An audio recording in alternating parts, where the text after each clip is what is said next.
Pemirsa, kecelakaan lalu lintas melibatkan dua bus Transjakarta terjadi di koridor 13 jalur layang di kawasan halte Cipulir, Jakarta Selatan pagi tadi. Kecelakaan menyebabkan kepanikan penumpang dan kerusakan parah pada kedua bus. Baru turun tuh, kok bisa? Gak tahu, aduh kambing dia tuh, bas. Inilah kondisi kedua bus Transjakarta yang terlibat kecelakaan di jalur layang di sekitar halte koridor Cipulir. Bagian depan kedua bus ringsek dan mengalami kerusakan parah. Imbas kecelakaan juga membuat sejumlah penumpang mengalami luka-luka ringan yang diduga akibat terjatuh karena guncangan kecelakaan. Para korban langsung mendapatkan penanganan awal di lokasi kejadian. Kecelakaan ini sempat menyebabkan antrian penumpang di sejumlah halte Transjakarta, baik dari arah Ciledug menuju Jalan Kapten Tendean. Di area Cipulir agak sedikit udah maju lagi ke haltenya gitu. Itu apa sama bus mas yang kecelakaan? Bus sama bus. Bus sama bus? Iya. Bagian mana yang rusak parah tadi mas kejadian? Depan doang, bagian supirnya, belakangnya enggak. Nah, tadi kan sempat ada keterlambatan nggak tadi? Nggak ada. Nggak ya? Nggak. Ya, jalur berarti tadi masih bisa dilewati mas? Masih bisa. Saat ini, jalur bus Transjakarta Koridor 13 sudah bisa dilalui kendaraan. Sementara penyebab pasti kecelakaan masih dalam proses penyelidikan polisi. Dari Jakarta, Helmi Sajangbati, iNews melaporkan. Dua bus Transjakarta adu banteng di jalur layang koridor 13 atau jalur langit dekat halte Cipulir, Jakarta. Akibatnya sejumlah penumpang luka-luka. Itu, busway itu. Enggak saya buka. Hah? Ini kan nggak boleh jalan. Harusnya gantian ya? Enggak iya, enggak di sana kan itu pas potongan. Kecelakaan adu banteng melibatkan dua bus Transjakarta di jalur langit dekat halte Cipulir, Jakarta, Senin pagi. Kedua armada rusak parah di bagian depan. Sementara bagian penumpang dikabarkan mengalami luka akibat pecahan kaca dan dievakuasi ke lokasi aman. Diduga kecelakaan terjadi akibat salah satu bus Transjakarta menghindari jalan berlubang. Enggak saya buka. Hah? Ini kan nggak boleh jalan.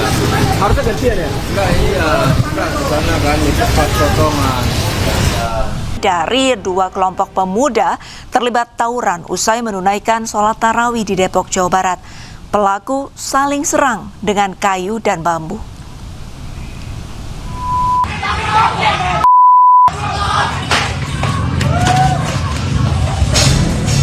Dua kelompok pemuda terlibat aksi saling serang menggunakan kayu dan bambu.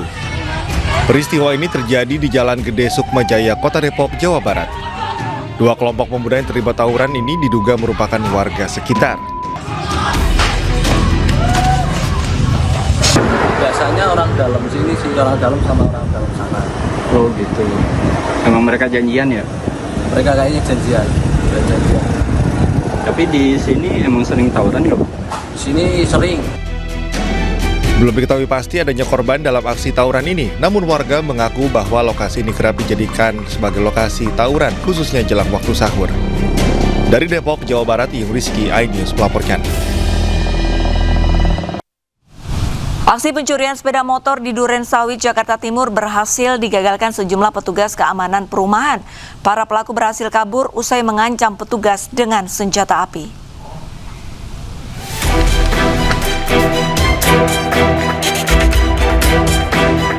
Aksi dua pelaku pencurian motor berhasil digagalkan petugas keamanan perumahan di Jalan Pendidikan Komplek IKIP Duren Sawit, Jakarta Timur. Pelaku kepergok saat menggasak motor di salah satu rumah warga.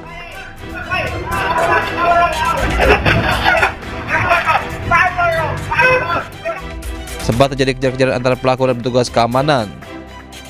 Namun pelaku berhasil melarikan diri usai mengancam petugas dengan senjata api. Habis sahur, habis itu kita sholat di rumah, jadi habis sholat kita tidur lagi. Tahu-tahu saya udah sempat tidur sih kan. Tahu-tahu ada suara-suara disorakin lah kan. Maling. Jadi istri saya bangunin saya keluar. Pas saya lihat, aduh motor saya jatuh, ya kan. Tahu-tahu saya keluar dari pintu sini, udah ada security. Saya tanya sama security, mana larinya malingnya? Lewat sini dibilang, mungkin ke portal ke depan. Di depan udah dicegat kan. Para pelaku melancarkan aksinya saat korban baru saja menyelesaikan sahur saat kondisi hujan. Meski kedua pelaku berhasil kabur, namun motor korban gagal dicuri. Dari Jakarta, Rio Manik, iNews melaporkan. Seorang polisi Bribda Dirja Pratama tewas dengan sejumlah luka lebam diduga dianiaya seniornya di Mes Polda Sulawesi Selatan. Jenazah korban tiba di rumah duka Senin dini hari diiringi isak tangis keluarga.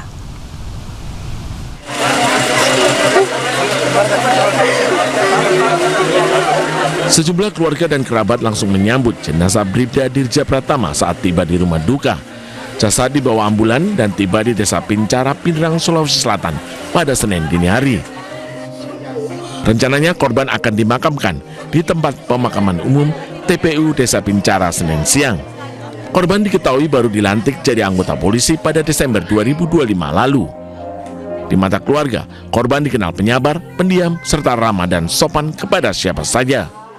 Anaknya sabar, pendiam, ramah, juga peramah tuh yang kalau sopan juga. Kalau di sini tidak ada musuhnya? Iya, tidak ada. Anaknya pendiam, sabar, sopan. Kalau mau berangkat tuh kita di jalan semua sama Nek, pergi dulu Nek. Enak. Sebelumnya sempat viral, seorang polisi tewas diduga dianiaya seniornya di Mes Polda Sulawesi Selatan. Korban tewas dengan sejumlah luka lebam di bagian tubuh. Kami akan proses untuk keadilan.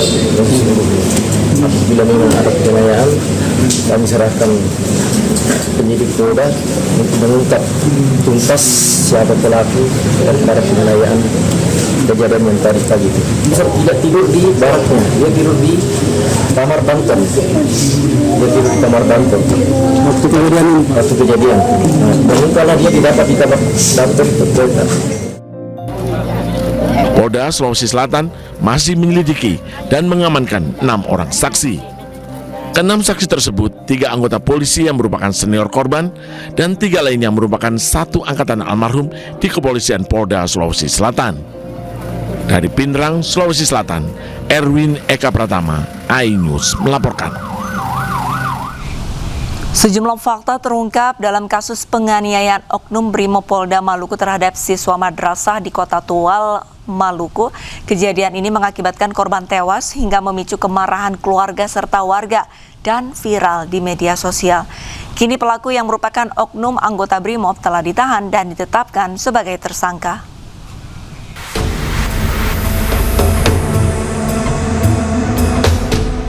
Anggota Brimob Polda Maluku, Bribda Masya Siahaya ditetapkan sebagai tersangka dalam kasus dugaan penganiayaan terhadap seorang siswa madrasah yang berujung maut di Kota Tual.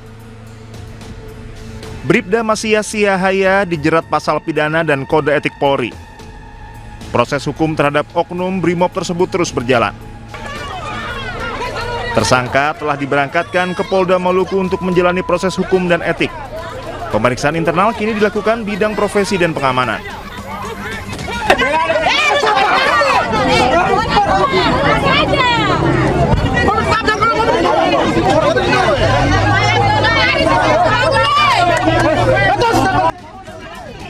Penyidik dari Polres Tual masih mendalami kronologi penganiayaan siswa madrasah di Tual.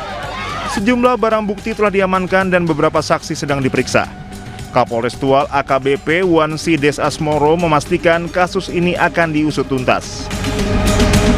Sebelumnya terlapor, ya kita naikkan menjadi tersangka, penetapan tersangka. Nah, karena kalau melihat gelar, kita yakinkan bahwa terlapor ini sudah masuk dalam unsur tersebut, maka sehingga kita naikkan statusnya menjadi tersangka. Sebelumnya peristiwa penganiayaan terjadi pada Kamis pagi. Saat itu korban bersama kakaknya melintasi jalan menurun di sekitar RSUD Maren menggunakan motor masing-masing. Kondisi jalan yang menurun membuat laju kendaraan korban sulit dikendalikan. Namun korban justru dituduh terlibat balap liar oleh aparat yang sedang melakukan pengamanan. Saat korban berada di atas motor, oknum anggota Brimob Bribda Masya Siahaya diduga melayangkan pukulan ke arah dahi korban menggunakan helm. Akibat pukulan tersebut, korban kehilangan kendali dan tersungkur di jalan raya hingga akhirnya meninggal dunia. Setelah kematian korban, warga dan keluarga yang emosi mendatangi markas Brimob. Mereka menuntut pelaku segera diproses hukum. Keluarga korban meminta hukuman setimpal karena pelaku diduga menganiaya anak di bawah umur hingga tewas. Kasus ini mendapat atensi Mabes Polri. Kadif Humas Polri, Irjen Joni Edison Isir menyampaikan permohonan maaf kepada publik atas insiden yang menewaskan korban. Selain meminta maaf, Polri juga menyampaikan bela sungkawa atas meninggalnya korban dan empati kepada keluarga yang ditinggalkan. Dari Tual Maluku, Juanda Sari Anyus melaporkan. Kapolri Jenderal Polisi Listio Sigit Prabowo menegaskan kasus tewasnya anak 14 tahun oleh anggota Brimob akan ditangani secara transparan. Sementara itu KPAI meminta orang tua korban tidak diintimidasi dan berharap terduga pelaku diproses secara etik dan pidana. Proses ya, sampai sedang dalam pendalaman penyelidikan dari proses yang ditangani oleh Polres, diasistensi oleh Polda ya, kalau tidak salah, saat ini sedang berjalan. Saya kira hal yang seperti itu kita transparan. Kami KPAI sangat prihatin ya, karena anak-anak ini seharusnya mendapatkan perlindungan dari aparat penegak hukum, namun malah justru meregang nyawa. Nah, kami masih nyalir dalam kejadian ini ada dua jenis anak. Satu anak korban kekerasan fisik yang menjadi korban, kemudian yang kedua adalah anak saksi, adalah kakak dari korban yang ada di lokasi dan memerlukan pendampingan secara psikologis. Untuk anak yang meninggal dunia tentu saja kami berharap ada proses otopsi, kemudian juga tim dokter bisa membantu untuk mencari tahu penyebab kematiannya dengan jelas. Ya, kemudian kami juga berharap bahwa keluarga korban tidak mendapatkan intimidasi, kemudian juga tidak mendapatkan ancaman, karena ini sudah dijamin dalam Undang-Undang Perlindungan Anak di pasal 59A. Kemudian untuk oknum pelaku kami berharap kami sudah berkoordinasi dengan Kompolnas dalam hal ini untuk bagaimana proses hukum tetap berjalan, baik sidang etik ataupun juga sidang secara pidana, karena di dalam kasus ini ada anak yang sampai meninggal dunia. Polisi tingkatkan status kasus penganiayaan terhadap bocah 12 tahun oleh ibu tirinya di Jampang Kulon, Kabupaten Sukabumi ke tingkat penyidikan. Hingga kini polisi belum menetapkan ibu tiri korban sebagai tersangka penganiayaan. Jadi ini pakai air panas atau dipukul aja? Ya? Pakai air panas? Dipukul? Yang pertama dipukul mana? Yang pertama dipukul mana? Lupa. Ada siapa? Ada siapa? Satreskrim Polres Sukabumi menaikkan status kematian NS 12 tahun yang diduga dianiaya oleh ibu tirinya di Jampang Kulon, Kabupaten Sukabumi dari penyelidikan ke penyidikan setelah menemukan sejumlah alat bukti yang mengarah kepada tindak pidana kekerasan yang dialami korban. Hingga saat ini, polisi belum menetapkan ibu tiri korban sebagai tersangka dan masih melakukan pemeriksaan intensif. Polisi juga telah memeriksa 16 saksi mulai dari keluarga, tetangga, ibu tiri korban, pihak rumah sakit yang menangani korban, hingga meminta keterangan ahli psikologi forensik. Polisi juga masih menunggu hasil laboratorium patologi anatomi dan toksologi forensik terhadap sampel organ dalam korban. Dan perkara sudah kita naikkan pada tingkat penyidikan karena kita sudah menemukan beberapa alat bukti yang tentunya bisa kita yakini ini ada peristiwa pidana. So dari PR kita sudah melakukan PAI, kemudian kita sudah naikkan sidik dan kita saat ini sedang mendalami dalam berita acara pemeriksaan yang tentunya kita tidak gegabah. Kita akan cek semua alibi. Sedangkan hasil dari otopsi sendiri kita masih menunggu dari ahli forensik yang tentunya nanti akan mendukung pembuktian kita.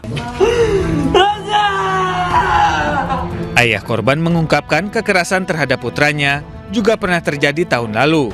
Namun kejadian ini telah selesai dengan mediasi.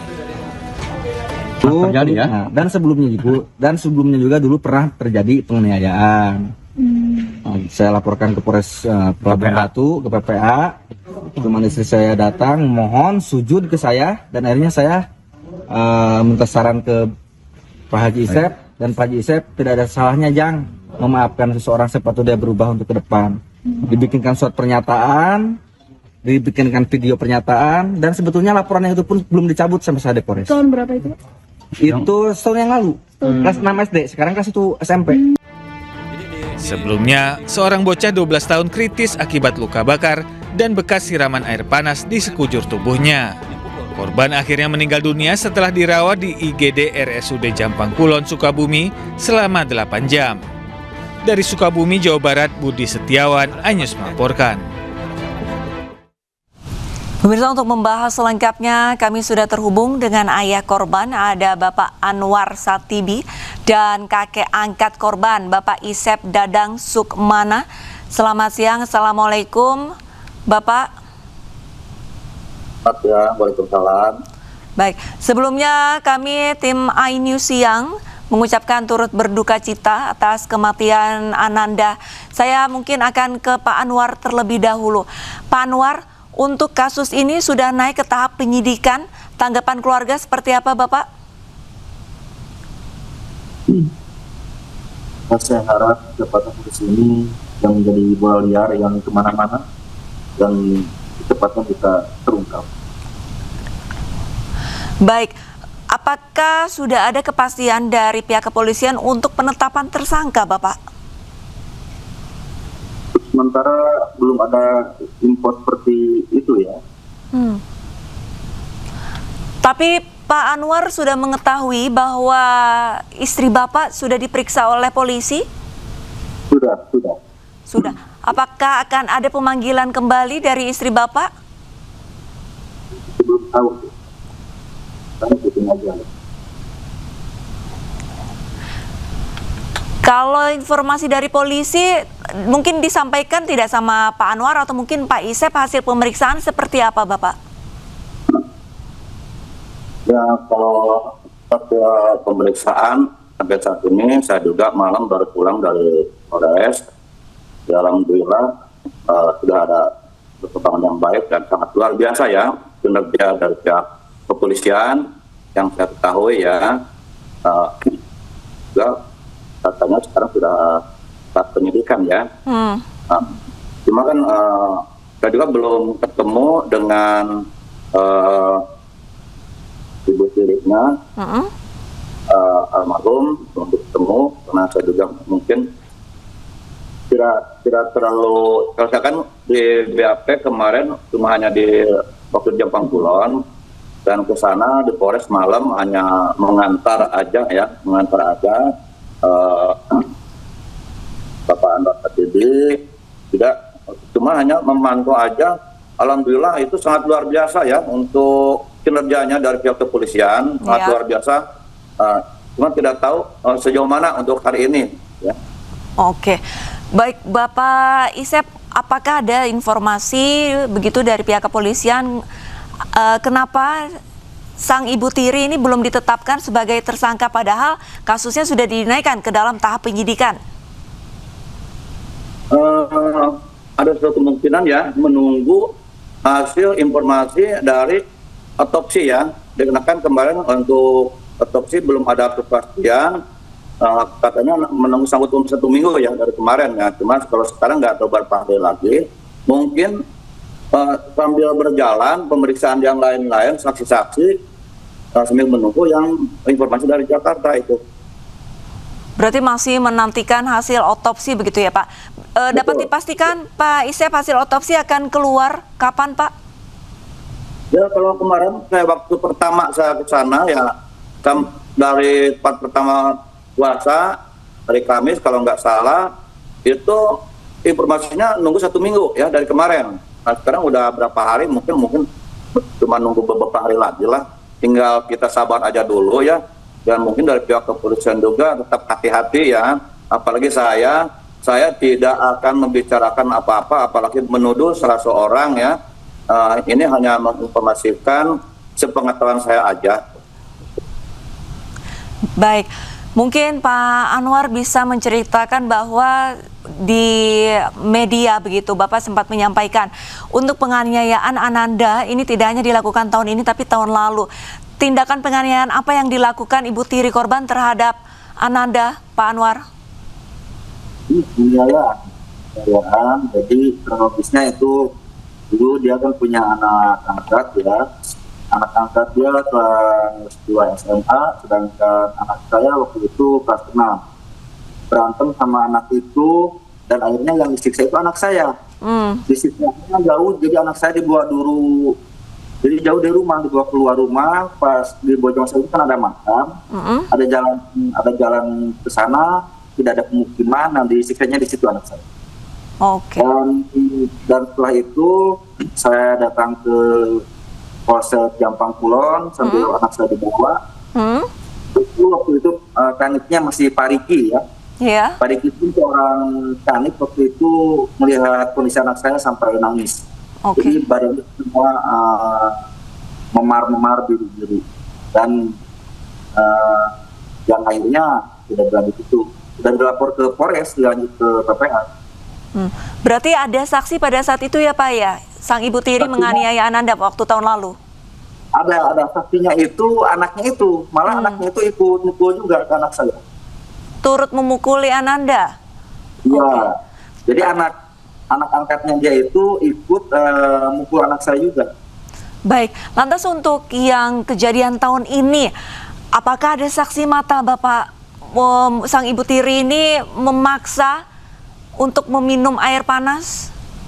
Ya, ini yang membuat kita berat ya, dalam arti kalau ada saksi enak gitu kan. Ini intinya gini Mbak, saya berangkat ke Sukabumi, kondisi anak saya itu masih dalam kondisi baik-baik saja, ya. Cuman ada luka sedikit di sini, ada di sini sedikit. Di atas bibir? Saya berangkat ke Sukabumi, saya hitung itu waktunya cuma 28 jam ya. Saya tinggal selama 28 jam, berangkat dari sini jam 1 malam, seharian, malamnya, subuhnya aja saya datang ke sini, saya melihat pemandangan yang sangat luar biasa. Anak saya kulitnya sudah pada melepuh gitu ya. Terus saya tanya ke istri saya, "Ma, ini kenapa selanya seperti ini?" Dia bilang, "Ya katanya selanya kan sakit panas, kalau panas yang berlebihan, ya begitulah suka melepuh," katanya gitu.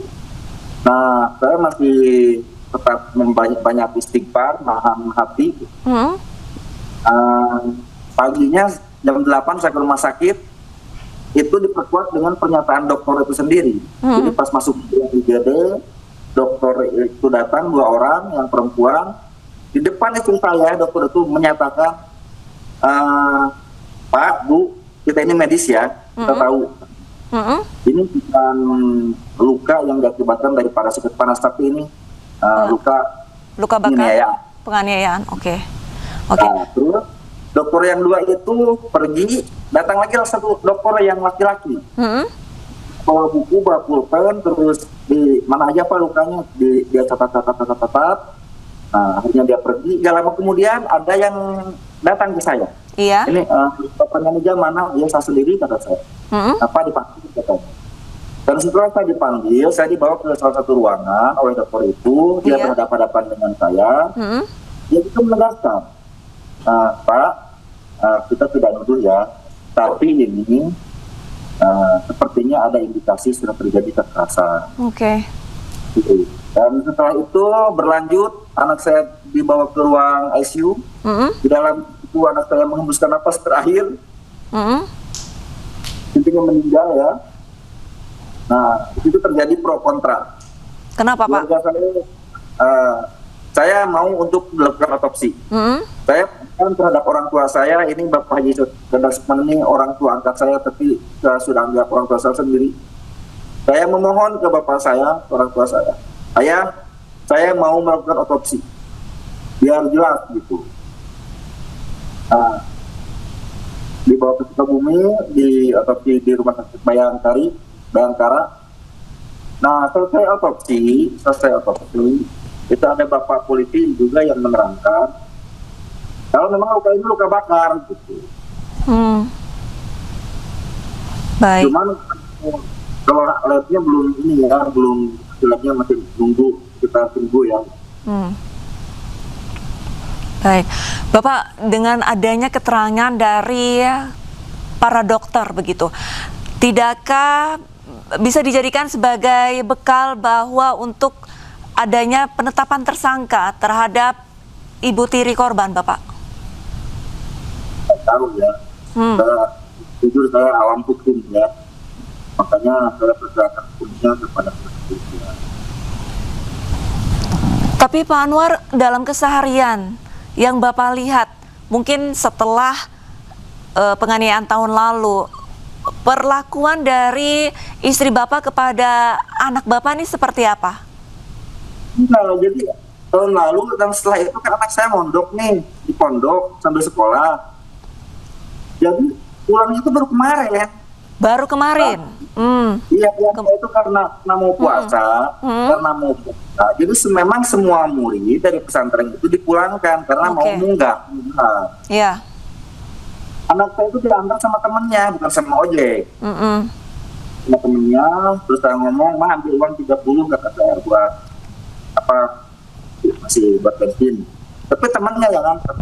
Dalam keadaan sehat. Dalam keadaan sehat, baik. Sehat jasmani dan rohani, ceria. Enggak sakit. Cuman pas di rumah sekitar 3 hari 4 hari, nah anak saya memang sakit. Demam. Terus puskesmas beli obat gitu sama dia. Nah, malah 5 hari sebelum 5 hari loh Pak, jangan terlalu jauh ya. 5 hari itu sama saya masih jalan-jalan loh. Masih jalan-jalan ke kebun, malah saya sempat bercandain, yang nanti kalau udah keluar sekolah SMP kita saya nikah ya, nggak mau. Bercanda, maksudnya bercanda. Masa dari tingkat ini kok bisa terjadi seperti ini? Iya. Baik, terima kasih banyak atas informasinya Pak Anwar Satibi selaku ayah dari korban dan kakek angkat korban Bapak Isep Dadang Sukmana. Semoga kasus ini segera mendapatkan fakta yang terang benderang dan dapat langsung adanya penetapan tersangka. Terima kasih banyak Bapak-Bapak. Pantauan udara menunjukkan banjir yang masih mengepung permukiman warga di Desa Karanglinggar, Kabupaten Karawang, Jawa Barat. Hujan deras yang masih mengguyur membuat Sungai Citarum dan Sungai Cibeet meluap.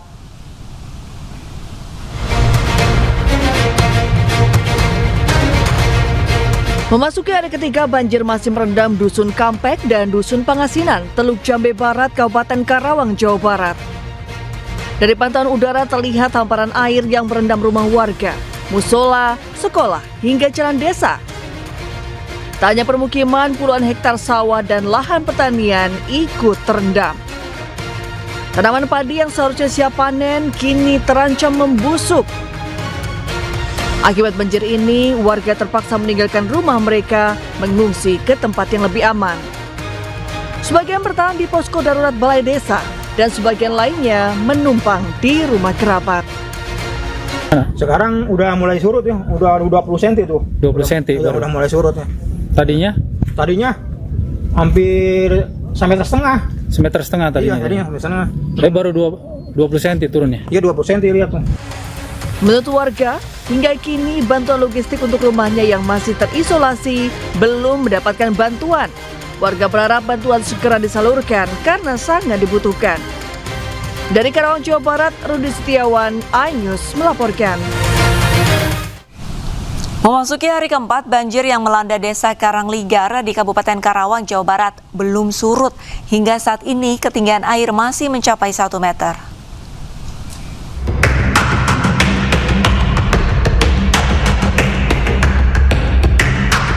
Pantauan di 2 titik lokasi menunjukkan genangan masih merata menutup akses jalan dan perumahan yang hingga kini masih belum bisa dilintasi. Meski mesin pompa penyedot air berkapasitas besar sudah dikerahkan di wilayah Sungai Citarum, namun belum mampu mengurangi debit air. Ketinggian air masih berkisar 1 meter. Begitu juga aliran listrik sejak Jumat pekan lalu hingga hari ini belum menyala, karena gardu listrik masih terendam banjir. Kondisi ini membuat mobilitas dan perekonomian warga pun lumpuh. Untuk lokasi banjir Kampung Pangasinan untuk RT 02, 03, dan 04 belum bisa disuplai tegangan listrik dikarenakan ke belakangnya masih banyak yang terendam, Pak. Oh, ini juga ketinggiannya, iya. Ini ketinggian berapa nih? Ketinggian di atas 1 meter ini. Ini? Iya. Jadi belum bisa dinyalakan bisa, dulu? Iya. Ini masih dipadamkan ini? Masih dipadamkan. Ini udah berapa lama nih dimadamkan? Pas kemarin aja. Kemarin. Hari Jumat ya? Pas tanggal 1 puasa ya. Enggak, waktu hari Jumat. Oh, hari Jumat. Jumat langsung dipadamkan pas banjir pertama? Karena air lumayan cukup tinggi juga, cukup deras. Petugas terus mengoperasikan pompa selama 24 jam non-stop dengan harapan debit air berangsur turun dalam beberapa hari ke depan. Bahkan belasan rumah panggung program KDM masih terkepung air di tengah permukiman. Rumah tersebut merupakan bagian dari program pembangunan yang digagas Deddy Mulyadi untuk menghindari banjir, namun kini justru berdiri di atas lautan banjir. Dari Karawang, Jawa Barat, Rudi Setiawan, iNews melaporkan.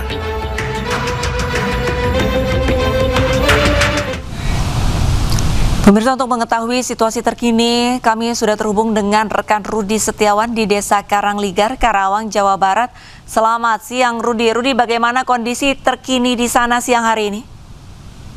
Ya, Arisa, dapat pemirsa, selamat siang. Kami informasikan update terkini banjir di Desa Karangligar, tepatnya di Kecamatan Teluk Jambe Barat, Kabupaten Karawang, Jawa Barat. Kondisi pada siang hari ini banjir masih menggenangi di beberapa titik di lokasi yang berada di 2 dusun, yaitu Dusun Kampek maupun Dusun Pengasinan, di mana ketinggian air sampai siang ini banjir antara ini, kalau saya berdiri di saya ini masih sekitar sepaha, bahkan kalau saya mengarah ke arah ke barat itu ketinggian air masih mencapai 1 meter lebih. Ya, kami informasikan juga untuk banjir kali ini juga bukan dampak karena luapan Sungai Citarum maupun Sungai Cibeet, di mana memang karena curah hujan yang terus masih mengguyur di wilayah Kabupaten Karawang ini, terus banjir sehingga lama surutnya. Ya, kami akan memperlihatkan kondisi terkini. Ini merupakan salah satu kondisi yang berada di Dusun Pengasinan, di mana lokasi ini adalah lokasi yang paling terparah. Untuk lokasi ini adalah salah satunya di mana ini merupakan banjir yang paling lama, dan sehingga warga di sini masih banyak yang mengungsi. Dan ini salah satu lokasi yang paling terdekat dengan area persawahan, di mana ini titik-titik lokasi kedalaman ini bervariasi antara mulai dari 51 meter bahkan sampai 1 meter lebih. Ya, terus kemudian juga untuk di lokasi ini sudah dilakukan upaya untuk pengeringan atau penyedotan air dengan menggunakan pompa air yang dibantukan oleh pihak BPBWR. Emang sampai saat ini belum mendapatkan hasil yang lebih maksimal. Kalau melihat karena kondisinya yang cukup luas, di sini memang perlu beberapa pompa yang cukup banyak sehingga untuk bisa lebih maksimal lagi.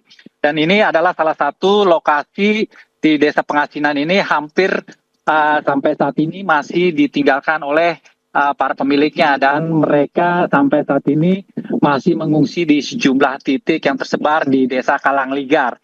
Ya, Arista dan pemirsa, untuk kondisi selain di Pengasinan juga di Dusun Kampek juga masih terendam banjir. Bahkan di Dusun Kampek ini ketinggian air lebih parah dari Dusun Pengasinan, di mana lokasinya di situ lebih cekung atau lebih rendah lagi. Dan untuk kondisi air untuk saat ini Sungai Citarum, Sungai Cibeet kondisinya dalam kondisi siaga. Artinya masyarakat atau warga di wilayah lokasi Desa Karangligar ini tetap harus waspada, sehingga untuk mengantisipasi terjadi banjir susulan. Karena memang curah hujan sampai saat ini masih mengguyur di wilayah Kecamatan Teluk Jambe Barat sendiri, untuk khususnya di wilayah Kabupaten Karawang. Karena curah hujan kalau menurut BMKG ini curah hujan masih terjadi di wilayah Karawang, dan bahkan prediksi untuk tanggal 23 ini diprediksi Karawang ini salah satunya akan kembali diguyur hujan, dan suasana juga, cuaca juga sini ini juga masih kondisinya cukup gelap ya, Arisa. Baik, cuaca masih hujan dan untuk banjir masih tinggi, kurang lebih masih 1 meter. Terima kasih banyak informasinya, Rudi Setiawan melaporkan langsung dari Desa Karangligar, Karawang, Jawa Barat. Tetap jaga kesehatan dan selamat kembali bertugas. Kita ke informasi selanjutnya pemirsa. Seekor anak gajah terjebak di septic tank mes karyawan di Kabupaten Siak Riau. Kejadian ini membuat induk dan kawanan gajah datang ke lokasi hingga membuat mes rusak parah. Dia udah melewati belakang mobil.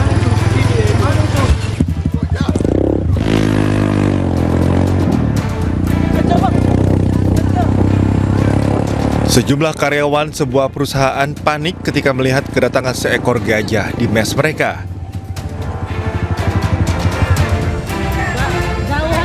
Dalam kejadian ini, seekor anak gajah diketahui terjebak di dalam lubang septic tank di area mes. Hal ini membuat seekor induk gajah bersama kawanannya mendatangi mes karyawan.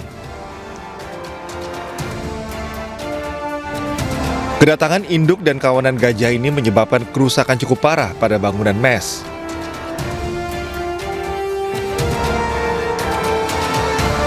Anak gajah akhirnya berhasil diselamatkan dan dikembalikan ke habitatnya. Pihak kepolisian memastikan tak ada korban luka maupun jiwa dalam kejadian ini, baik karyawan maupun warga sekitar. Dari Kabupaten Siak Riau, Eli Suwanti, iNews melaporkan. Kita ke informasi lain, pemirsa. Permasalahan sampah di Kota Bandung, Jawa Barat seolah-olah tak kunjung usai. Seperti yang terjadi di TPS Bojongloa Kaler, Sukahaji, Kota Bandung. Tumpukan sampah dibiarkan menggunung, bahkan meluber ke jalan raya.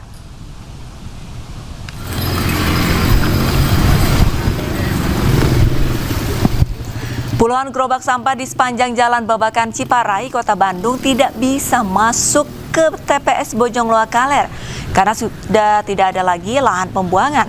Sampah rumah tangga menggunung dan menimbulkan bau tak sedap. Kondisi ini diperparah dengan banyaknya warga dari luar daerah yang sengaja membuang sampah di TPS ini. Petugas TPS pun tidak bisa berbuat banyak.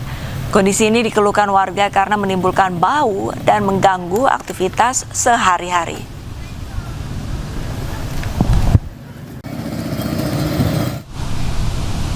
Pemirsa, untuk mengetahui situasi terkini, kami sudah terhubung dengan rekan Ervan David di TPS Sukahaji, Bandung, Jawa Barat.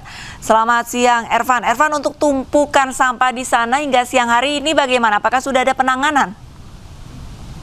Ya betul, Alista dan juga pemirsa, saat ini saya berada di depan TPS Sukahaji, Kecamatan Bojongloa, Kota Bandung, dan penumpukan sampah ini terjadi sejak beberapa hari terakhir hingga saat ini, di mana penumpukan sampah ini sudah sering terjadi di kawasan ini dari tahun ke tahun, dan dapat diperlihatkan Alista dan juga pemirsa untuk situasi saat ini.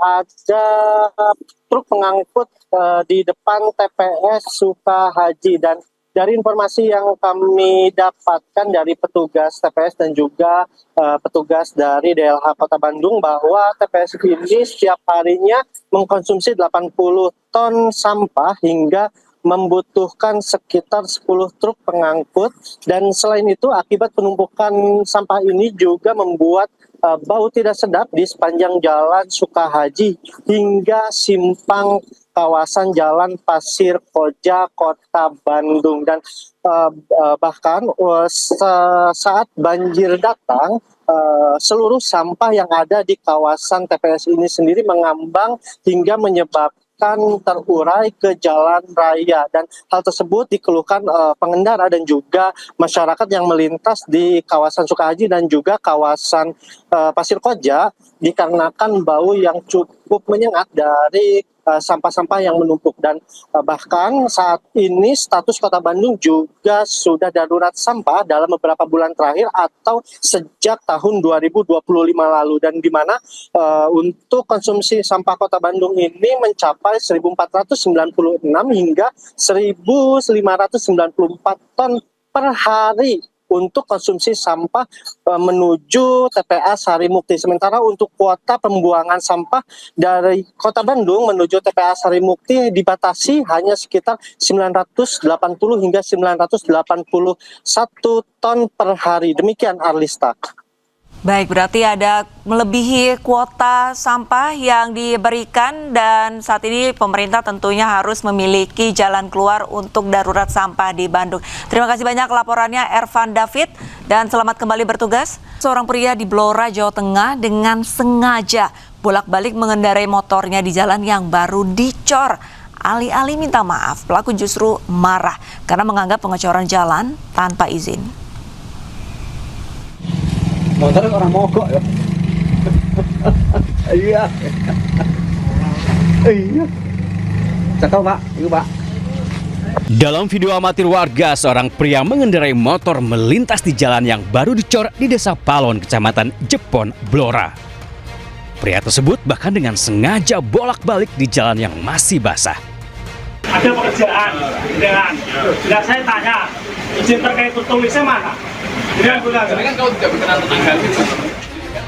Alih-alih minta maaf saat ditegur warga, pelaku justru marah-marah karena menganggap pengecoran jalan tanpa adanya izin.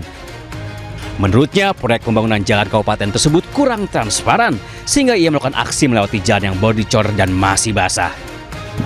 Pihak penggarap proyek kemudian melaporkan si pelaku ke Polres Blora. Saya minta ketransparannya aja. Transparan. Halo? Nah, terkait transparan itu apa?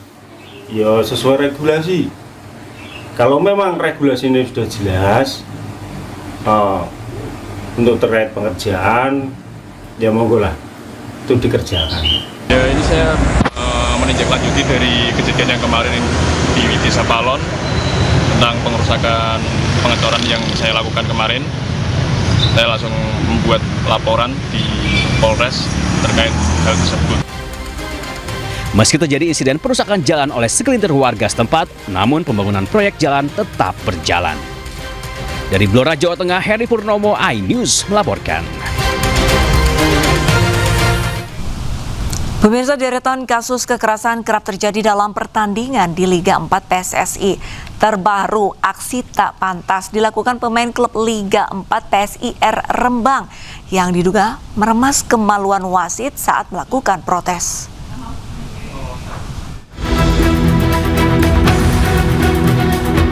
Kasus kekerasan terhadap perangkat pertandingan kembali terjadi dalam laga leg kedua semifinal Liga 4 Jawa Tengah antara PSIR Rembang melawan Persa Kebumen di Stadion Krida Rembang. Diduga tidak puas dengan kepemimpinan wasit, pemain PSIR Rembang Rudi Santoso berlari menghampiri wasit di tengah lapangan dan diduga meremas alat vital sang pengadil. PSSI Jawa Tengah langsung mengambil langkah tegas dengan menjatuhkan skorsing 3 tahun hingga denda 10 juta rupiah kepada Rudi Santoso.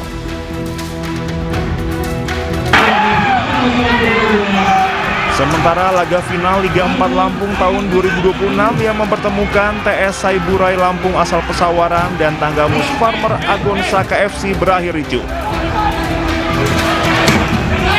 Pertandingan yang digelar di Stadion Pahoman, Bandar Lampung tidak hanya diwarnai hujan kartu merah, namun juga aksi pengejaran dan pemukulan terhadap wasit. Kerusuhan memuncak setelah gol penyama kedudukan TS Saiburai di menit akhir dianulir karena dianggap offside. Setelah peluit panjang ditiup, sejumlah pemain dan ofisial TS Saiburai mengejar wasit dan terjadi aksi pemukulan. Aparat kepolisian yang berjaga di sekitar lapangan langsung mengamankan wasit untuk mencegah tindakan lebih lanjut. Sebelumnya pada awal Februari 2026, aksi tendangan kungfu mewarnai gelaran Liga 4 Kalimantan Barat pada babak penyisian. Insiden tendangan berbahaya tersebut terjadi dalam laga Persipon Pontianak melawan Persiwah Mempawah. Seorang kiper menyerangkan kakinya ke dada pemain lawan.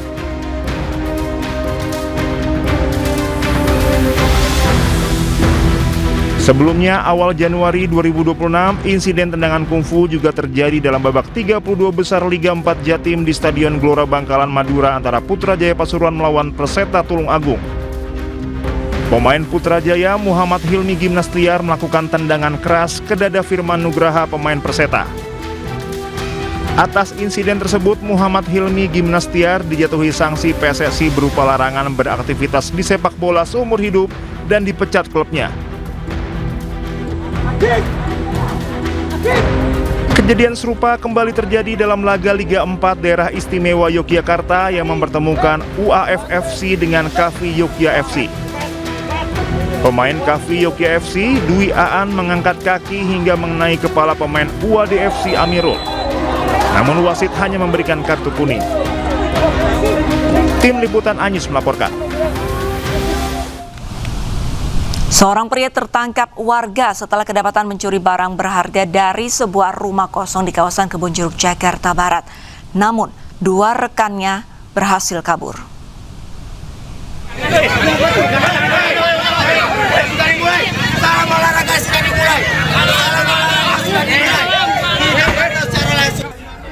Seorang pelaku pencurian di rumah kosong dikerumuni warga di kawasan perumahan Jalan Duri Intan, Kebonjeruk, Jakarta Barat. Sebelumnya pelaku sempat mencoba melarikan diri dengan masuk ke saluran air gorong-gorong, namun akhirnya berhasil diamankan warga. Pelaku disiram air dan menjadi bulan-bulanan masa lantaran kesal dengan aksi kriminalnya. Ketua RT setempat mengatakan, insiden bermula saat petugas keamanan melakukan patroli dan mendapati 3 orang keluar dari rumah kosong. 2 orang berhasil kabur, sementara 1 orang yang sempat bersembunyi di gorong-gorong saluran air berhasil ditangkap. Dari dalam tas pelaku ditemukan alat dan barang curian berupa mesin air dan kabel listrik. Keamanan lihat keluar dari rumah kosong 3 orang. Keluar terus dikejar, yang 2 kabur, yang 1 masuk ke saluran air itu. Baru tadi keluar itu. Yang diambil kan mungkin rumah kosong ya kabel bekas, sanyo, apa itu. Itu aja sih. Artinya barangnya sudah diambil, Pak ya? Udah diambil, udah bawa keluar. Anggota Polsek Kebonjeruk yang tiba di lokasi segera mengamankan terduga pelaku dan membawanya ke kantor polisi untuk pemeriksaan lebih lanjut. Aksi kejar-kejaran hingga tembakan peringatan di udara mewarnai penyergapan 2 kurir narkoba di Jalan Lintas Sumatera Kabupaten Asahan, Sumatera Utara. Dalam penangkapan, petugas berhasil mengamankan 80 kg sabu dan 50.000 butir pil ekstasi.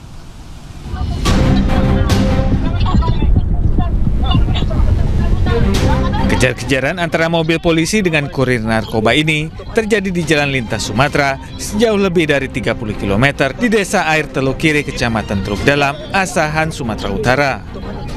Banyaknya truk dan bus yang melaju bersamaan membuat polisi sempat kesulitan menghentikan mobil pelaku. Belakang maju. Petugas berhasil menghentikan mobil pelaku, namun saat hendak ditangkap, pelaku kembali berupaya kabur dengan menabrak petugas. Pelaku akhirnya benar-benar bisa dihentikan usai petugas menembak ban mobil pelaku. Dari penyergapan ini, polisi menangkap 2 pelaku beserta 80 kg sabu dan 50 butir pil ekstasi. Pelaku mengaku akan membawa narkotika ke kota Pekanbaru untuk selanjutnya dijemput pelaku lain untuk dibawa ke Jambi.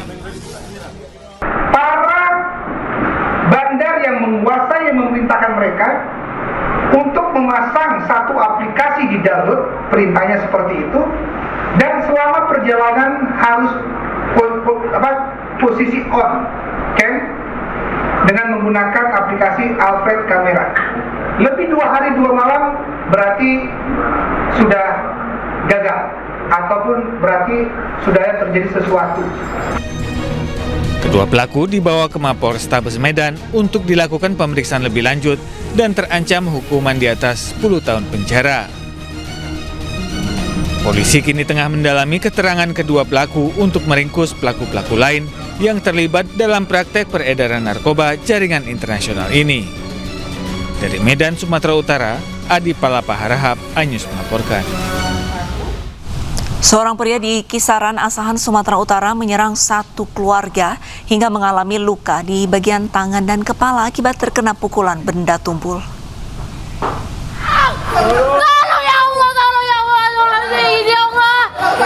Seorang pria menyerang 1 keluarga di Kisaran Asahan, Sumatera Utara. Pria itu mencoba memaksa masuk ke rumah keluarga korban di Jalan Rifai, Kisaran Asahan, Sumatera Utara.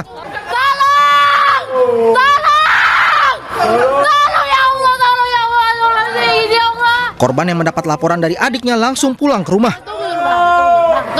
Naas di lorong dekat rumahnya, pelaku diduga langsung menganiaya korban hingga luka di kepala.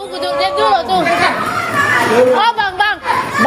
Korban bersama ibu dan ayahnya yang hendak melapor kejadian itu ke polisi kembali diadang. Pelaku langsung memukul ibu korban dengan gagang cangkul hingga mengalami retak tulang tangan. Menurut korban, pelaku nekat menganiaya korban hanya karena merasa menjadi bahan omongan yang tidak ada dilakukan korban. Dia kami tanyain kenapa apa masalah sama kami gitu kan Pak. Dibilang dia, kalian menceritai aku katanya gitu. Kalian menceritai aku dikasih tahu sama ibuku katanya. Ada ibunya di situ. Dari telepon, kalian ceritai aku di Malaysia, kalian ceritai aku di Mandoge katanya gitu. Sedangkan kami nggak merasa kami menceritai.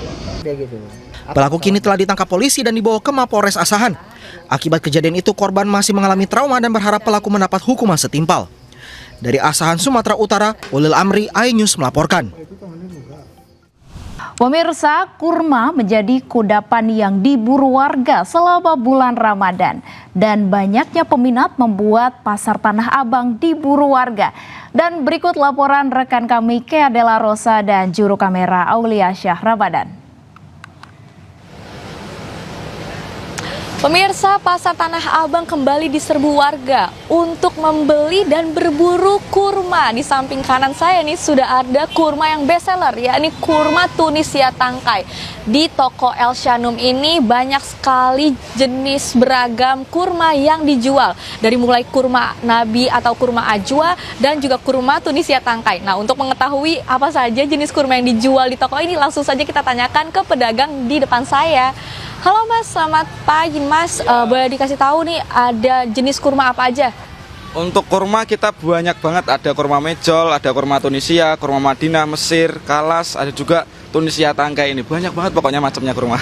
Oke Mas, tapi yang menjadi best seller atau yang diminati warga nih yang mana Mas? Untuk yang diminati customer untuk di bulan Ramadan ini itu ada 3 macam. Ada kurma Mejol yang nomor 1 nih, kurma yang paling jumbo-jumbo. Terus yang nomor 2 ada kurma Sukari, yang ini kurma Sukari.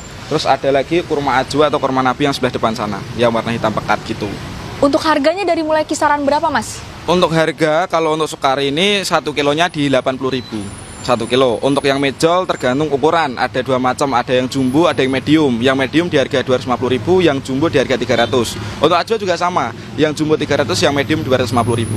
Oke deh, makasih banyak ya Mas. Nah, memang beragam jenis kurma tadi dijual di toko El Shanum ini, dan tentunya warga ataupun para pembeli yang masih bingung untuk berburu kurma di mana, boleh langsung datang ke toko ini karena toko ini buka 24 jam di Tanah Abang. Dari Jakarta, Kea Dela Rosa, Aulia Syah, iNews melaporkan. Guna mengenal Islam di masa lampau, pameran artefak Nabi Muhammad dan para sahabat diadakan di kawasan Pakansari, Cibinong, Kabupaten Bogor, Jawa Barat. Pameran ini diadakan gratis selama bulan suci Ramadan 1447 Hijriah.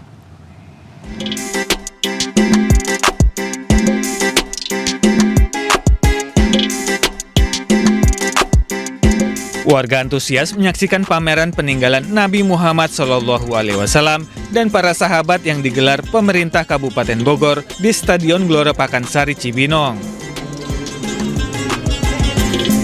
Sebanyak 75 artefak peninggalan Nabi Muhammad SAW dan para sahabat dipamerkan mulai dari baju zirah, busur panah, tongkat, jejak telapak kaki Rasulullah hingga pedang Sayyidina Hussein.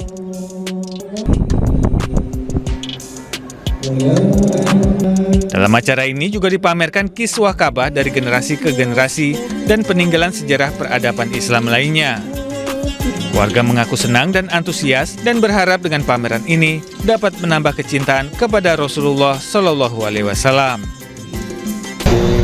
Kebayang apa zaman sejarahnya Rasulullah itu seperti apa gitu ya.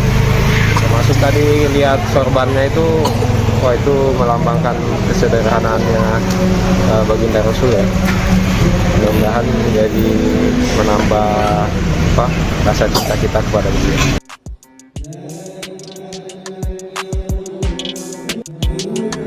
Pameran yang digelar secara gratis selama bulan Ramadan ini cocok bagi Anda yang hendak ngabuburit.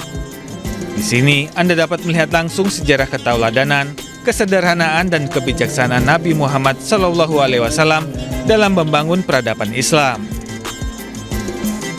Dari Bogor, Jawa Barat, Wildan Hidayat, iNews melaporkan. Masyarakat di Kabupaten Tuban, Jawa Timur memiliki sajian khas yang hanya hadir saat bulan suci Ramadan, yakni bubur mudor. Hidangan berbahan dasar daging kambing dan racikan rempah khas Timur Tengah ini selalu diburu warga sebagai menu takjil.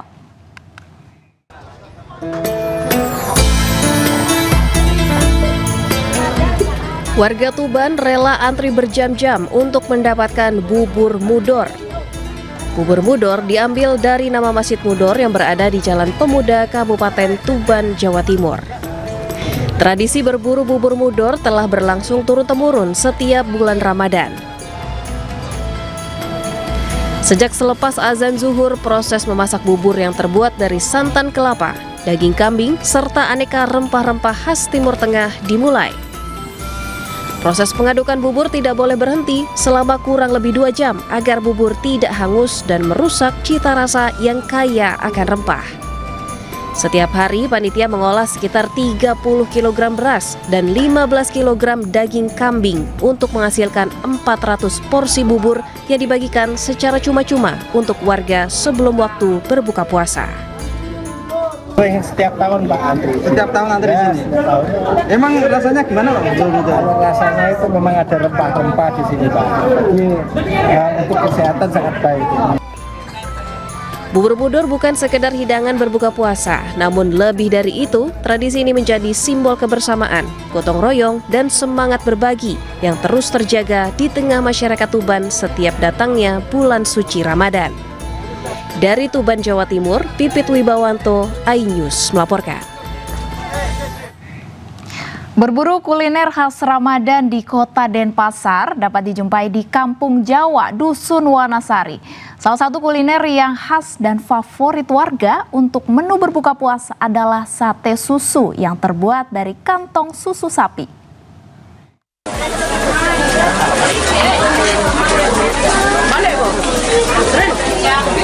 Berbuka puasa di Kota Denpasar belum lengkap rasanya jika belum mencoba kuliner khas Ramadan, yakni sate susu. Sate susu Kampung Jawa hanya bisa dijumpai saat bulan puasa. Bahan baku sate susu yakni kantung kelenjar susu sapi yang direbus, kemudian dipotong menjadi 3 potongan kecil dalam setiap tusuk sate yang dibalut dengan bumbu plecing khas Bali.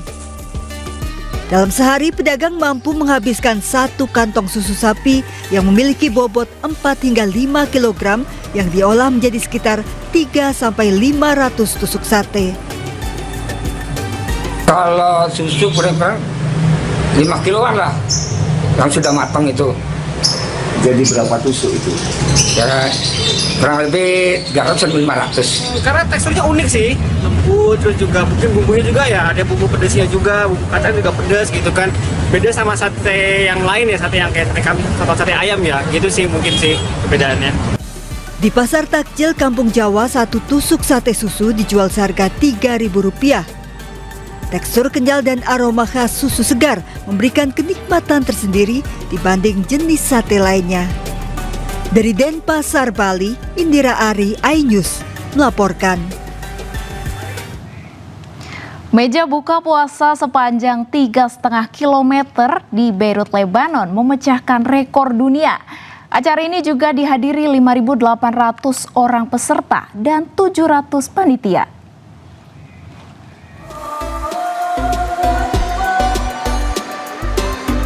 Warga Beirut, Lebanon menyemarakan Ramadan dengan menggelar pemecahan rekor dunia. Sebanyak 700 panitia melayani 5.800 orang untuk buka puasa bersama.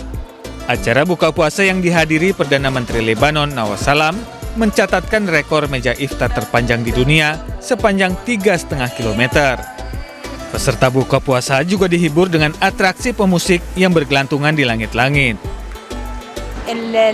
يعني أنا بيهمني إنه هو الهدف خيري أساسي. إذا كانت it's an added value بس إذا ما كانت نحن بالنسبة لنا هو الموضوع خيري 100%. Diselenggarakan oleh Asosiasi Ajia Louna, acara ini bertujuan untuk memperkuat solidaritas sosial di Lebanon. Ratusan umat muslim menggelar buka puasa bersama dan sholat tarawih di Times Square, New York, Amerika Serikat.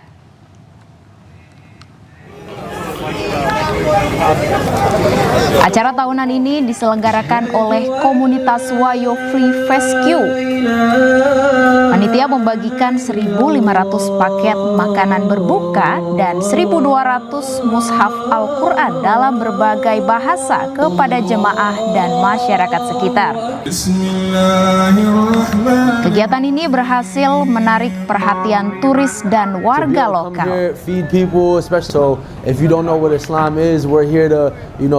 Bahkan 2 orang warga Amerika Serikat memutuskan memeluk Islam di tengah acara.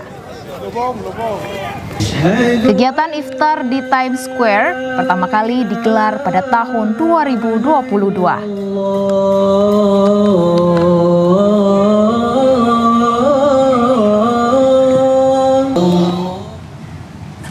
Warga kota Cologne, Jerman menyambut Ramadan dengan memasang lampu hias di jalan-jalan.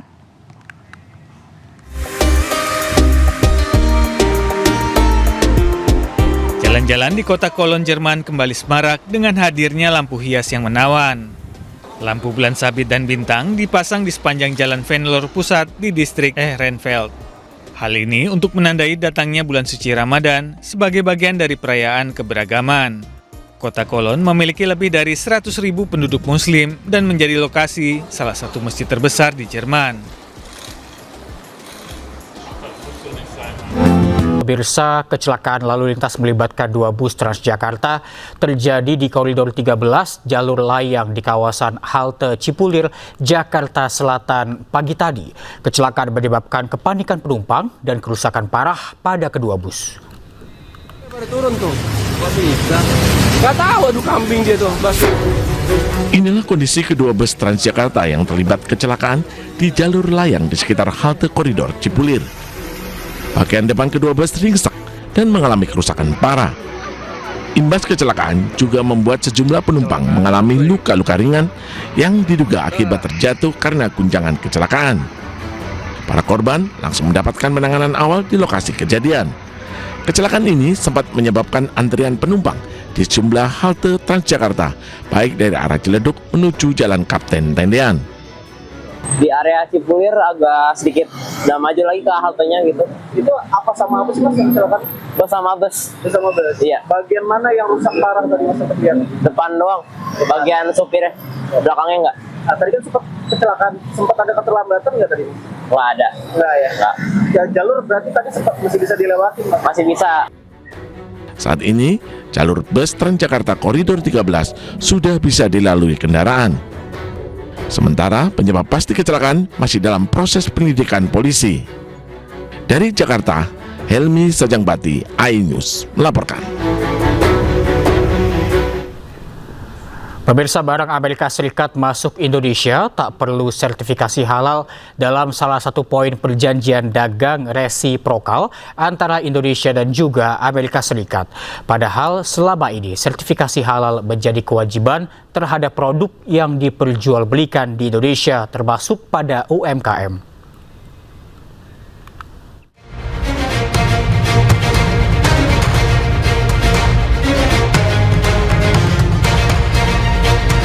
Kesepakatan dagang Amerika Indonesia menyepakati sejumlah hal dalam dokumen Agreement on Reciprocal Trade tertuang sejumlah aturan baru. Termasuk yang menjadi pembahasan terkait pelonggaran sertifikasi halal untuk barang manufaktur pada pasal 2.9.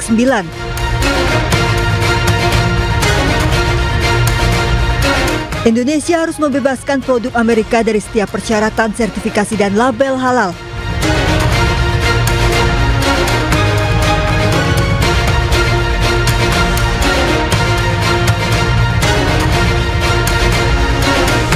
Indonesia harus membebaskan kontainer dan bahan lain yang digunakan untuk mengangkut produk manufaktur dari sertifikasi dan pelabelan halal.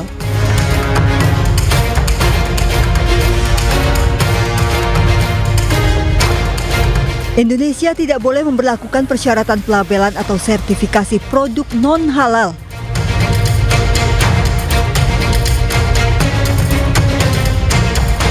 Indonesia juga harus mengizinkan lembaga sertifikasi halal Amerika yang diakui oleh Otoritas Halal Indonesia untuk mensertifikasi produk apapun yang akan diimpor ke Indonesia.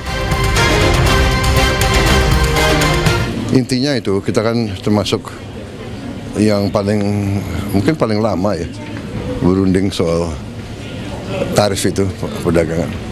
Tapi baguslah hasilnya. Ya. Kemarin kami sudah lapor ke Pak Presiden dan beliau minta kita mempelajari seluruh resiko-resiko yang mungkin timbul dan Indonesia siap dengan berbagai senario.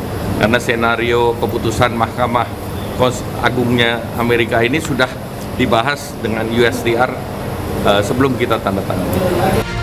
Ketua MUI bidang fatwa Asrorun Amsoleh meminta masyarakat tidak membeli produk tidak halal dan mengingatkan kewajiban sertifikasi halal. Sementara Haikal Hasan, Kepala Badan Penyelenggara Jaminan Produk Halal membantah produk masuk Amerika tidak berlabel halal. Produk yang masuk dari Amerika tetap berlabel halal dari Otoritas Halal Amerika. Amerika langsung mengubah sistem penyembelihannya. Oke. Dia comply, dia ikut aturan. Yang tadinya, ada aturan sendiri lah gitu. Dan sekarang sangat oke. Bahkan tertulis dalam kesepakatan itu bahwa Amerika akan mengikuti halal sesuai dengan standar Organisasi Konferensi Islam. Yes, saya bilang gitu. Namun dari seluruh perjanjian dagang resiprokal ini tercantum sekitar 217 kewajiban Indonesia dan hanya 6 bagi Amerika, yang mana perjanjian ini akan memberikan keuntungan timbal balik bagi kedua negara. Tim Liputan iNews melaporkan. Pemirsa, Badan Amil Zakat Nasional resmi menetapkan batas minimum zakat pendapatan dan jasa tahun 2026. Hasil putusan menyebut masyarakat dengan gaji minimum 7,6 juta rupiah per bulan wajib menunaikan zakat mal sebesar 2,5%.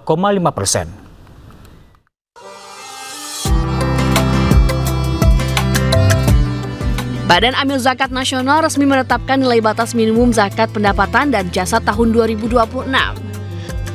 Ketentuan ini tertuang dalam keputusan Ketua Basnas nomor 15 tahun 2026 tentang nilai nisab zakat pendapatan dan jasa tahun 2026.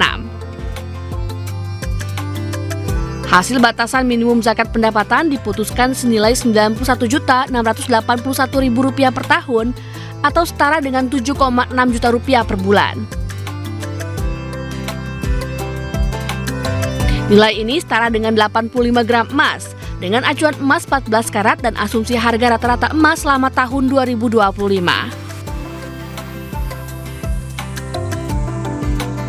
Sementara itu, nilai zakat pendapatan dan jasa tetap 2,5%.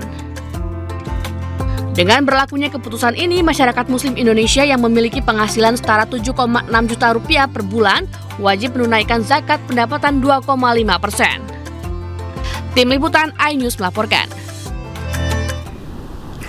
5 hari memasuki bulan puasa, sejumlah kebutuhan pokok di pasar tradisional Kabupaten Bandung Barat, Jawa Barat, dan juga Medan, Sumatera Utara alami kenaikan. Bahkan harga aneka cabai terpantau sudah mencapai harga Rp130.000 per kilogram.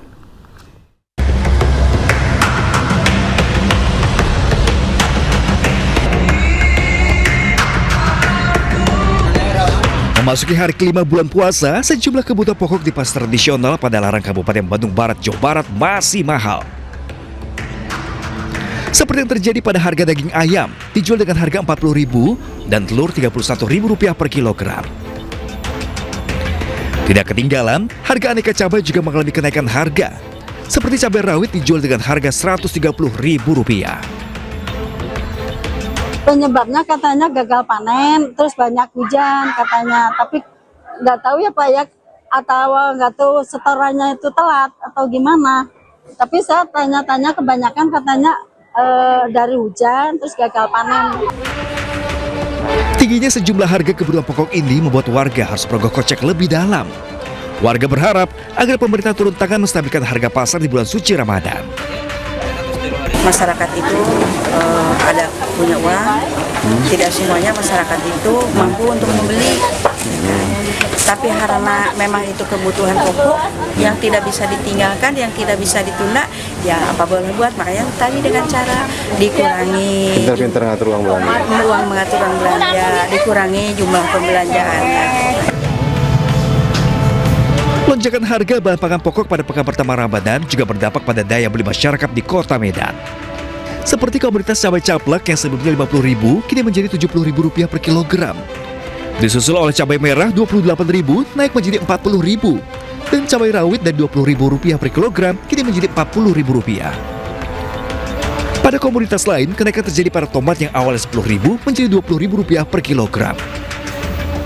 Kenaikan harga ini juga berimbas pada penurunan omset pedagang hingga 20%. Ramadan pertama kurang ya pembelinya. Kayaknya kayak mana ya? Mungkin karena harga naik ini orang pun apa adanya itulah yang dimasak. Kenaikan harga bahan pokok ini diduga disebabkan oleh pasokan yang menipis karena cuaca buruk sehingga distribusi alami kendala. Tim Liputan iNews melaporkan. Sementara di Jakarta, harga cabai justru turun. Di Pasar Keramat Jati, harga cabai rawit turun dari Rp90.000 menjadi Rp70.000 per kilogram. Dan berikut liputan Jessica Winoto dari Pasar Keramat Jati, Jakarta Timur. Ya baik pemirsa, memasuki musim panen, harga cabai di Pasar Keramat Jati, Jakarta Timur ini sudah mulai menurun. Yang mana informasinya harga cabai ini akan terus menurun, tidak akan naik selama beberapa waktu ke depan. Dan informasinya untuk saat ini harga cabai rawit merah ini yang semula pada harga Rp90.000 sekarang sudah menjadi Rp70.000. Sementara untuk cabai keriting merah ini yang awalnya dari Rp33.000 sekarang sudah menjadi Rp25.000. Dan informasinya bahwa dari harga yang terus menurun ini sudah menjadi tanda atau sudah diprediksi oleh para pedagang dan tentunya tidak memberikan dampak yang signifikan bagi pedagang yang ada di sini. Tetapi untuk dari segi pembeli tentunya ini menjadi kabar baik karena mayoritas yang pembeli yang ada di sini adalah pedagang-pedagang di pasar-pasar lainnya. Dan untuk mengetahui apa saja sebenarnya dampak yang diberikan dari harga cabai yang terus menurun ini, kita sudah bersama dengan salah satu pedagang, yaitu halo Bapak namanya siapa? Haji Joharlis. Oke.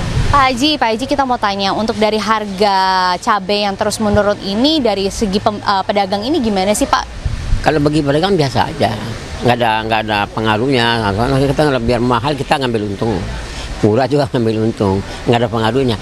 Cuma kalau umpamanya yang agak itunya dari mahal ke murah itu kalau turunnya drastis itu ya pedagang rugi, ya kan? Tapi nanti dia ngambil untung lagi gitu. Jadi pedagang ini sebenarnya nggak ada pengaruh.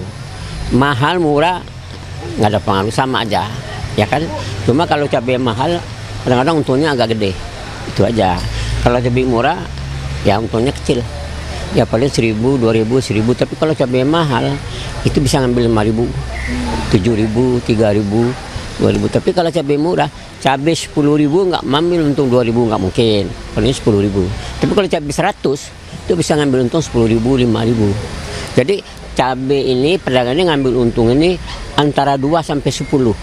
Kalau cabai murah untungnya 10%. Umpama cabai 10.000 ngambil untung 1.000, berarti 10%. Tapi kalau cabai 100.000 ngambil untungnya 3%. Ya kan, makanya ya kesininya nggak begitu banyak gitu, gitu ya. Oke, baik, terima kasih banyak atas informasinya. Selamat beraktivitas kembali. Ya baik pemirsa, memang dari penurunan harga cabai ini memang faktor utama adalah sedang masuk musim panen.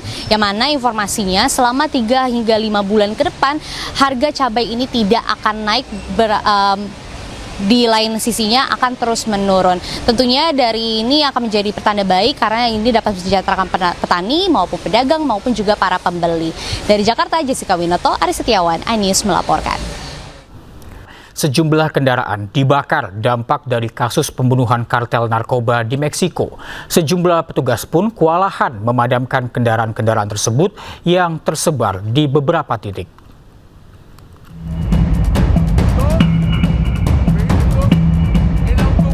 Sejumlah jalan di negara bagian Nayarit, Meksiko terlihat keos terlebih dengan adanya sejumlah kendaraan yang terbakar. Aksi pembakaran kendaraan ini imbas dari pembunuhan pemimpin kartel Jalisco Nueva Generation yaitu Nemesio Jose Guerra Cervantes atau El Mencho. Sejumlah titik terpantau mobil dibakar massa. Petugas pemadam kebakaran juga berusaha padamkan titik-titik api yang tersebar. Selain itu, di Reynosa, Tamaulipas juga terdapat sebuah truk yang terbakar di jalan raya. Akibatnya arus lalu lintas terganggu di 23 titik jalan. Pemerintah setempat pun menormalisasikan bertahap lalu lintas di kawasan tersebut. Setidaknya ada 10 kota di negara bagian Meksiko dilaporkan adanya pemblokiran jalan raya. El Mencho tewas pada hari Minggu selama operasi militer di Jalisco. El Mencho dilaporkan meninggal karena luka-luka saat diterbangkan ke Mexico City. Kematiannya memicu blokade narkoba yang meluas. Pemirsa, agen Dinas Rahasia Amerika Serikat menembak mati seorang pria bersenjata yang menerobos keamanan di kediaman Presiden Donald Trump di Mar-a-Lago, Florida. Saat peristiwa, Presiden Trump dan ibu negara tidak ada di lokasi.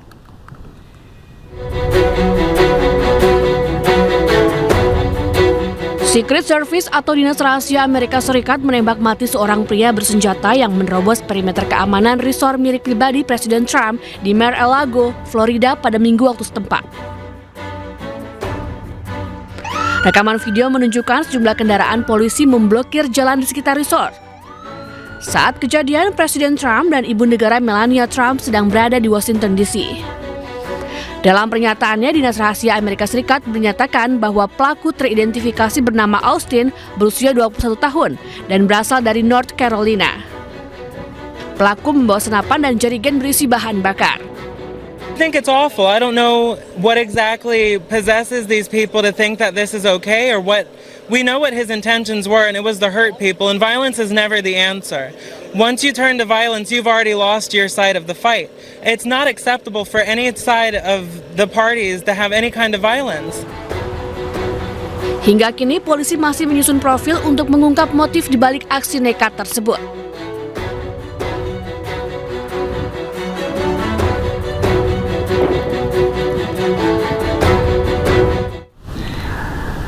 Pemirsa, insiden mengejutkan terjadi saat pasukan pendudukan Israel melemparkan granat gas air mata ke pertandingan sepak bola perayaan Ramadan di tepi barat Palestina.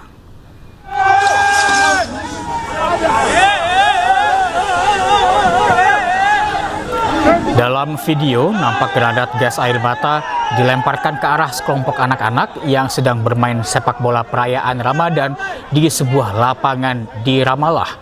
Tanpa sebab yang jelas, granat gas air mata dilemparkan dari kendaraan militer Israel yang sedang berpatroli. Kepulan asap gas air mata yang menyebar di tengah lapangan membuat anak-anak yang tengah bermain dan penonton lari berhamburan menjauhi lokasi.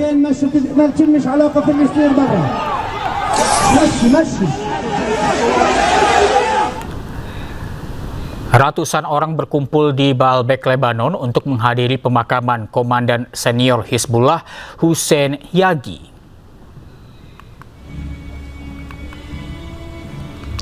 Komandan Senior Hizbullah Hussein Yagi dan sejumlah anggota Hizbullah lainnya tewas dalam serangan Israel di Bekaa, Lebanon. Bersama penduduk, para militan berbaris membawa peti mati dan gambar para korban yang telah gugur. Mereka kemudian bergerak menuju pemakaman Martyrs Paradise di Baalbek. Sementara itu, Presiden Lebanon Joseph Aoun mengutuk keras serangan udara Israel di wilayah Sidon dan kota Beka. Joseph Aoun menyatakan bahwa serangan-serangan ini merupakan pelanggaran kedaulatan Lebanon. Menurut media Lebanon, puluhan orang terluka dan setidaknya 12 tewas dalam serangan Israel tersebut.